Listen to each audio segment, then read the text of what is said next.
S, ಇನ್ನು ಅಭಿಮಾನಿಗಳಿಂದ ಸರಣಿ ಪೂಜೆ ಕೂಡ ಮುಂದುವರೆದಿದೆ. ಡಿ.ಕೆ. ಶಿವಕುಮಾರ್ ಸಿಎಂ ಆಗಬೇಕು, ಸಿಎಂ ಸ್ಥಾನ ಅವರಿಗೆ ಸಿಗಲಿ ಅಂತ ಹೇಳಿ ತುಮಕೂರು ಜಿಲ್ಲೆ ಕುಣಿಗಲ್ನಲ್ಲಿ ಹೋಮ ಹವನ, ಶಕ್ತಿ ದೇವತೆಗಳಿಗೆ ನಿರಂತರವಾಗಿ ಹೋಮ ಹವನ ಮಾಡಲಾಗಿದೆ. ಯಡಿಯೂರು ಸಿದ್ದಲಿಂಗೇಶ್ವರ ದೇಗುಲದಲ್ಲಿ ಹೋಮ ನಡೀತು.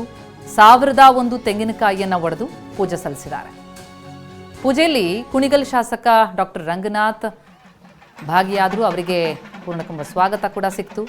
ಹಲವು ಕಡೆಗಳಲ್ಲಿ ಡಿ.ಕೆ. ಶಿವಕುಮಾರ್ ಬೆಂಬಲಿಗರು, ಅಭಿಮಾನಿಗಳು ದೇವರ ಮೊರೆ ಹೋಗಿದ್ದನ್ನು ನೋಡ್ತಾ ಇದ್ದೀವಿ.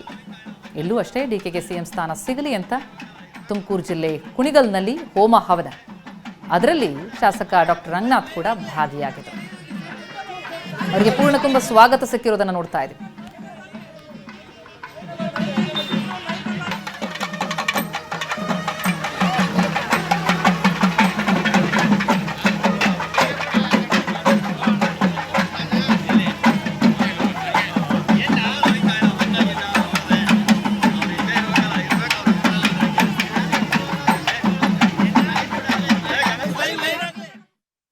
ಇನ್ನು ಡಿ.ಕೆ. ಶಿವಕುಮಾರ್ ಇದೇ ವರ್ಷ ಸಿಎಂ ಆಗ್ತಾರೆ ಅಂತ ಕೆಲವರು ಭವಿಷ್ಯ ನುಡಿತಾ ಇದ್ದಾರೆ. ಅದರಲ್ಲೂ ಕೂಡ ಒಬ್ಬ ನಾಗಾ ಸಾಧು ಮಾತಾಡಿದ್ದಾರೆ. ಮುಖ್ಯಮಂತ್ರಿ ಆಗುವ ಕಾಲ ತುಂಬಾ ಹತ್ತಿರ ಬಂದಿದೆ ಅಂತ ಹೇಳಿ ಡಿ.ಕೆ. ನಿವಾಸದ ಬಳಿ ಒಬ್ಬ ನಾಗಾ ಸಾಧು ಬಂದು ಭವಿಷ್ಯ ನುಡಿದಿದ್ದಾರೆ.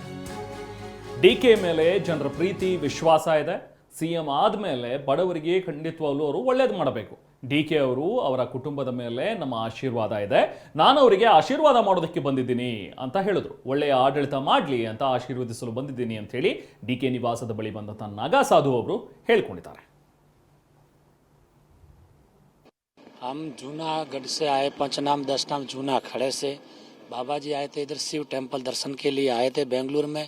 फिर छोटा बालाजी पे दर्शन किया तो इधर होकर जा रहे तो बोल रहे कि बाबा इधर के आने वाले साल में कुछ अच्छे सीएम आ रहे, तो आप भी इधर जाके आशीर्वाद दे के आओ। तो हमने आशीर्वाद देने के लिए आए।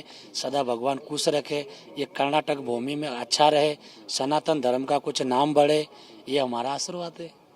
हमको क्या चाहिए? आशीर्वाद सबसे बड़ा दुआ लेना। नाम बड़ा बनाना है तो कुछ दुआ लेना, जब से नाम बड़ा हो जाएगा। हाँ, क्या आशीर्वाद देता हूँ।